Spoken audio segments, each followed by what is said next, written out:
Poursuivons avec le masque. Il y a mille et une façons de créer un masque. Je vais jeter celui-là. Pour repartir de zéro, je vais supprimer le masque. Il y a mille et une façons. La première peut partir d'une sélection. Imaginons tout simplement que nous avons une sélection qui est faite. Je viens tracer un rectangle de sélection. Et voilà, c'est ce que je veux sélectionner, par exemple. Et là, dès que j'ai une sélection et que j'appuie sur le bouton masque, automatiquement, il me fait un masque. Ou est-ce que ce qui n'était pas sélectionné devient en noir, comme quoi je veux l'éliminer de mon image. Du moins de la partie visible. Si j'ajoute à cette sélection-là, mais là, que je veux ajouter un masque à ça, il faudra que je remplisse en noir, que je remplisse en noir, et ainsi de suite pour venir travailler mon masque. Présentement, je fais Alt Backspace parce que ma couleur est en premier plan. Donc, je remplis en noir, etc. Donc, c'est un peu la façon qu'on pourrait traiter notre masque. Fait que là, si je vais voir mon masque, Alt, clic sur la partie masque, ben là, on voit vraiment que mon masque a l'air de ça présentement. Je vais encore une fois supprimer mon masque pour voir une autre méthode. Supprimer. L'autre méthode pour fabriquer un masque, c'est si on avait une sélection. Comme là, ici, je vais faire une sélection, mais il faut noter que ma sélection est faite sur la partie blanche de l'image. Il s'agit là d'une sélection rapide. Comme c'est ma partie blanche qui est sélectionnée, la partie du fond, ici, elle, en principe, ce que je voudrais, c'est l'éliminer. C'est rare qu'on veut conserver un fond et éliminer une personne qui est à l'intérieur. Mais là, le problème, c'est que je n'ai pas sélectionné ma personne, mais j'ai sélectionné mon fond. Donc, si je clique en même temps sur le masque, je vais éliminer mon personnage.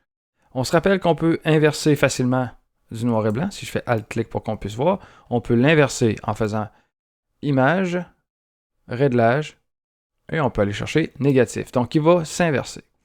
Souvent, par contre, c'est une façon un peu plus compliquée de comprendre le masque, parce que là, on a fait une sélection, on veut jeter on garde ce qu'on jette, puis on veut garder ce qui nous apparaît. Bref, c'est un peu mélangeant tout ça, même en le prononçant, c'est mêlant.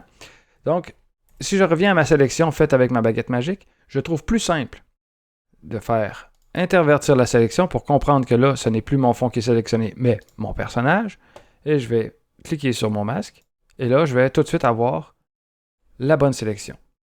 La méthode rapide pour les experts, c'est que si vous avez votre sélection qui est faite ici, en faisant Alt-clic sur le masque, il va inverser le masque par rapport à votre sélection.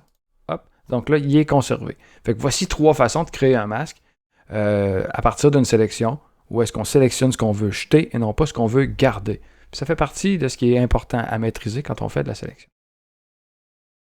Donc, c'est une autre des façons de faire le masque. Je vais jeter le masque. On va le supprimer. On redevient avec une image complètement opaque. Il y a, dans toutes les versions de Photoshop, en dessous de la palette, ici-là, le mode masque. Et le mode masque, on va parler en anglais de Quick Mask, qui s'obtient avec la touche Q. Le Quick Mask, la façon qu'il fonctionne, c'est qu'il fonctionne exactement comme je vous présente depuis tantôt, sauf que c'est pas aussi clair. C'est qu'on peinture encore là en noir et en blanc, sauf que ça apparaît en rose. Donc, ce qui est noir, c'est la partie qui sera masquée de mon image. Et lorsque je viendrai désactiver mon Quick Mask, hop, il deviendra une sélection inversée. Autrement dit, cette partie-là, c'était ce qui était pas rose. Autrement dit. Donc, si je fais commander pour voir, si je veux sélectionner mon personnage, exemple, que je fais ça comme ça, je vais y aller vraiment très rapidement. Je vais sélectionner mon personnage, sélectionne, barbouille. Il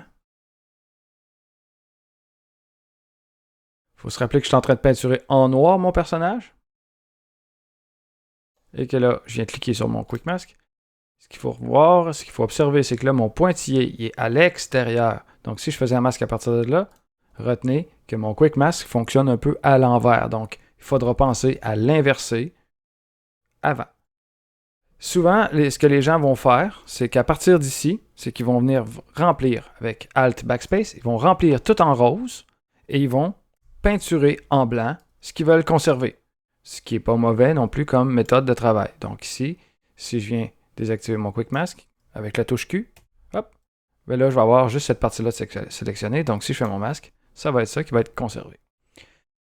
Donc c'était une autre façon de travailler avec les masques. C'est en jonglant avec tout ça, des fois, qu'on se rend compte qu'il y en a qui sont plus appropriés que d'autres. Le Quick Mask ou le masque qu'on donne ici, là, le mode masque, je le trouve pratique pour aller peaufiner des fois certains éléments ou voir au fur et à mesure ce que je fais.